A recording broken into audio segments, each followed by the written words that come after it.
जय झूलेलाल। झीलुनि जी नगरी भोपाल मध्य प्रदेश भारत खां मां अशोक छाबड़िया सिंधी शख्सियत में तव्हां सभिनी दर्शकनि जो स्वागत वंदन अभिनंदन थो कयां। अॼु मां तव्हांखे जंहिं ताबिंदा शख्सियत जे बारे में ॼाण ॾींदुसि उहे सिंधी, हिंदी, पंजाबी ऐं बंगाली गीतनि जूं प्रधान गायिका रहियूं आहिनि। सिंधी स्वर कोकिला भगवंती नावाणी। तूं ही दाता भाग्य विदाता, तूं ही दाता भाग्य विदाता, तूं पाणी मां दासी, महर मया जे बादल तूं, मां बूंद बूंद लाइ प्यासी। भगवंती नावाणी हिक स्वर साम्राज्ञी वॾी अदाकारा, सिंधी लता मंगेशकर, स्वर कोकिला सुखमनी पाठी, बंगाली रवींद्र संगीत जी गायिका, हिक संध्या भगवंती जे नाले सुरनि जी मल्लिका, सिंधी गीतनि जी अमर गायिका। सिंधी गीतनि जी प्रधान गायिका भगवंती नावाणी चइनि दशकनि ताईं पंहिंजी सुरीली आवाज़ ऐं बंगाली समाज खे ॾेई अमर थी वियूं। सिक सजण जी बुछड़ी, सिक सजण जी बुछड़ी, जंहिं ॻाढ़े क़यम ख़राब, विहां त विहण न अचे, जे बिहां त थियां बेजार, सुर ताल मुईअ जो, इहो हाल मुईअ जो। भगवंती नावाणी हिक भारतीय गायिका ऐं अभिनेत्री हुयूं। उन्हनि खे सिंधी भाषा, संगीत ऐं फिल्मुनि में सुठी अदाकारा हुअण सबबु सुञातो वेंदो आहे। उहे हिकु लोक गायिका सां गॾोगॾु पार्श्व गायिका बि हुयूं।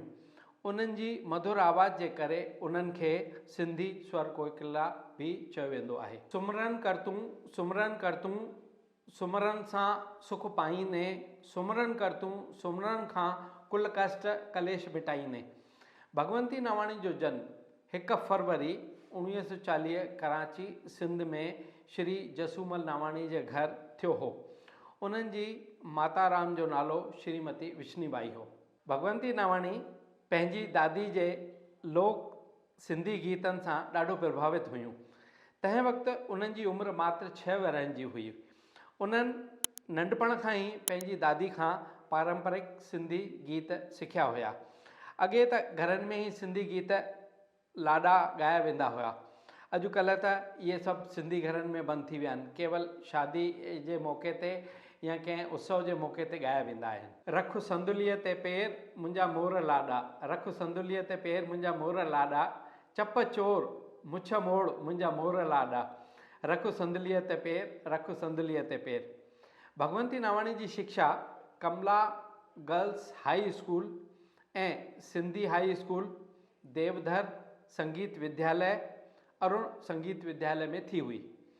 उन्हनि खां पोइ उहे पीपुल थिएटर सां जुड़िजी वयूं ऐं उनखां पोइ वरी गोविंद माली साहब जी माली कल्चरल एकेडमी सां पूर्ण रूप सां जुड़िजी वयूं।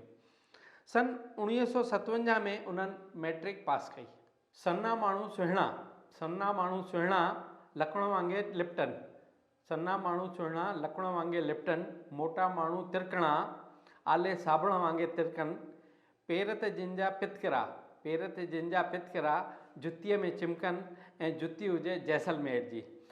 भगवंती नावाणी ख्याति प्राप्त संगीतज्ञ श्री लोकूमल हेमराजाणी, मधु घोष ऐं सलील चौधरी जहिड़नि सां संगीत जी शिक्षा वरिती। संगीत सां गॾोगॾु उन्हनि कई फिल्मुनि में बि कमु कयो ऐं फिल्मुनि खां पहले उन्हनि कई नाटकनि में बि कमु कयो। सिंधी नाटकनि जा मशहूरु कलाकार रंगकर्मी, संस्कृतकर्मी श्री गोविंद माली साहब उन्हनि खे अॻिते वधाइण में काफ़ी मदद कई। पंहिंजी अखियुनि में तोखे विहारियां, पंहिंजी अखियुनि में तोखे विहारियां, तोखां सवाइ कीन कंहिंखे निहारियां। भगवंती नावाणी सिंधी लोकगीत, लाॾा, पल्लव, सूफ़ी कलाम, शास्त्रीय गीत, संगीत, बंगाली गीत, भजन, लोली, ओराणा ऐं सुखमनी ॻाए सभिनी खे मंत्रमुग्ध करे छॾियो हो। उन्हनि पंहिंजे जीवन में लॻभॻि 500 खां वधीक गीत ॻाया, जेके अॼु बि सिंधी समाज खे हर ख़ुशी जे मौक़े ते ॻाईंदा आहिनि, वॼाईंदा आहिनि। ऐं इहे गीत तव्हां सभु रेडियो आकाशवाणी ते बि ज़रूरु ॿुधा हूंदा। उन्हनि पिणु महेंद्र कपूर सां गॾु बि कई युगल गीत ॻाया सिंधी में, ऐं महेंद्र कपूर साहब बि सिंधी में गीत ॻाया आहिनि। दिलि जी आ दिलि में कंहिंखे ॿुधायां, दिलि जी आ दिलि में कंहिंखे ॿुधायां, सिक तुंहिंजी साईं कंहिंखां लिकायां। भगवंती नावाणी जा प्रसिद्ध सिंधी नाटक गुस्ताखी माफ़, मेहमान, देश जी ललकार, सिंधुअ जे किनारे, तुंहिंजो सो मुंहिंजो काफ़ी फेमस थिया। उन्हनि लॻभॻि 3000 खां मथे नाटकनि में प्रस्तुतियूं ॾिनियूं। उन्हनि जो स्टेज परफॉर्मेंस तमामु सुठो हुयो। उहे हिकु कलाकार बि हुयूं। पल्लव जे पाईंदा लाल, ओ मुंहिंजा खावंद ख़ाली न करे, आशाऊं आहिनि लाल वापारी हरनाम जा, अचनि जो आस करे लाल तो वटि घोट घणा। भगवंती नावाणी पारां कयल कई सुठियूं फिल्मां जिन जा मां तव्हांखे नाला ॿुधाए रहियो आहियां। सन 1949 में लाडली कंवरराम, सन 1966 में झूलेलाल परदेसी, सन 1968 में सिंधुअ जे किनारे, सन 1968 में ही होजमालो, सन 1969 में छल धीअर न ॼमन, सन 1984 में हल त भॼी हलूं। ऐं बंगाली फिल्म बि ठाही उन्हनि हिकु, जंहिंमें उन्हनि रोल बि कयो, गीत बि ॻायो हो, विराज बहू उन पिक्चर जो नालो हुयो, जेका बंगाली समाज में काफ़ी प्रसिद्ध थी। लाॾो लाॾी आणींदो शहजादी आणींदो, लाॾो लाॾी आणींदो शहजादी आणींदो, हिंद सिंध ॻोल्हे पटराणी आणींदो, महाराणी आणींदो शहजादी आणींदो। भगवंती नावाणी संगीतकार श्री बुल्लोसी राणी, श्री सी अर्जुन ऐं श्री CH आत्मा सां गॾु बि कमु कयो हो।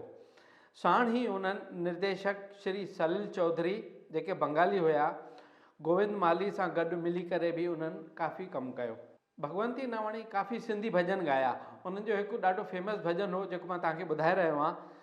सदाशिव भोले भंडारी, सदाशिव भोले भंडारी, महादेव भोले भंडारी, बम बम भोले भंडारी, तुंहिंजी बैल जी आहे सवारी, सदाशिव भोले भंडारी, महादेव भोले भंडारी। तव्हां इहो गानो भॼन अक्सर उन्हनि जो आकाशवाणी ते ज़रूरु ॿुधो हूंदो। आयो ॾींहुं सभागो, आयो ॾींहुं सभागो, लाॾा छो न ॻायूं, आयो ॾींहुं सभागो, लाॾा छो न ॻायूं, गुरूअ भाग भरायो, ख़ुशियूं छो न मनायूं, वरी लख लख वाधायूं।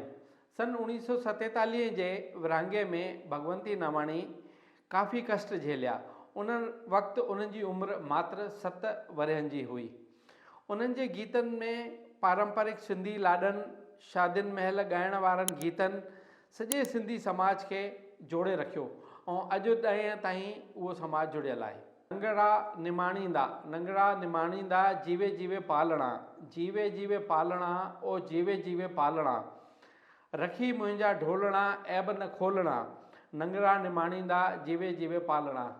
मुंहिंजा भाउ श्री परसराम छाबड़िया स्वर्गी, उन्हनि खे इहो गानो ॾाढो पसंदि हो। इहे गाने जूं लाइनियूं उहे अक्सर ॻाईंदा हुया। भगवंती नावाणी कई विदेश दौरा कया ऐं लॻभॻि उन्हनि अधु दुनिया जी सैर करे वरिती।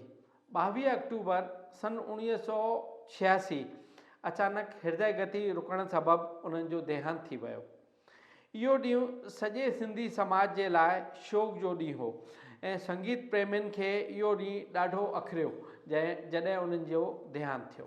पहले भारत में चेचक ॾाढी फैलंदी हुई। पोइ असांजे देश में सॼे देश खे ॿारनि जे उन्हनि खे टीको लॻो त इहे चेचक जी बीमारी लॻभॻि समाप्त थी वई।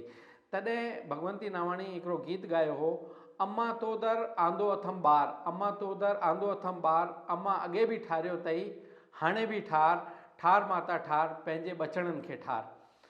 सॼो सिंधी समाज हिंद ऐं सिंध में 1 फरवरी ते उन्हनि जे जन्म ॾींहं खे सिंधी संगीत दिवस जे रूप में मल्हाईंदो आहे। मुंबई महानगर पालिका त कई रस्तनि जा नाला भगवंती नावाणी जे नाले रखी करे असांजे समाज खे गौरवान्वित कयो आहे। कार्यक्रम जे अंत में मां सभिनी सिंधी भाउरनि भेनरुनि खे ॿारनि खे इहा अपील कंदुसि त सभई भगवंती नावाणी जा सिंधी गीत ॿुधनि, लाॾा गीत गाना गज़ल जेके बि उन्हनि ॻाया आहिनि उहे ॿुधनि ऐं पाण बि ॻाइनि इहे।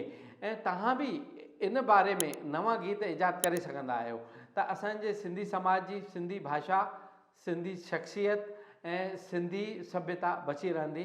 तव्हां सां इहा मुंहिंजी निमाणी वेनिती आहे। अञा त घोट मां नंढड़ी, अञा त घोट मां नंढड़ी, लुॾे त खणंदमि गुलेल गुलनि सां।